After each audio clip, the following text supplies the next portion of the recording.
मनोजला या परिसरात आता काडीची किंमत नाही. आता हे सर्वश्रुत सगळ्यांना माहिती झालंय. हे नवीन उद्योग आहे का? मला हे म्हणायचं आहे की आमचे मित्र उदय आल्याच्या नंतर जरंगेची भेट होते आणि त्याच्यानंतर हे उपद्व्याप हे उद्योग जरंगे उद्योग सुरू झालाय का? जरंगे कोण आहे? जरंगे का एखाद्या राजकीय पक्षाचा काय प्रवक्ता आहे का? जरंगेची भेट दिवर मला म्हणजे कोणी कुठं जावं याच्याशी मला माझं काही म्हणणं नाही. मला काही सोयीर सुतक नाही, सुतक मानणाऱ्यांपैकी नाही. लोकशाही प्रगल्भ असावी, भेटी व्हाव्यात. परंतु मला अंततः असं म्हणायचं आहे की ही जरंगेला प्रेरणा कधी मिळाली, का मिळाली? जरंगेला खाजवणार कोण आहेत? माझ्या उदयने येऊन खाजवलंय म्हणून जरंगे बोलायला लागलाय का?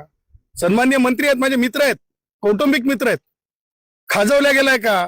आणि मला हे म्हणायचं आहे की प्रत्येकानं जरंगे असेल किंवा कोणी असेल आपल्या अवकातीत बोललं पाहिजे, आपल्या अवकातीत बोललं पाहिजे. अवकात सोडून बोललं नाही पाहिजे.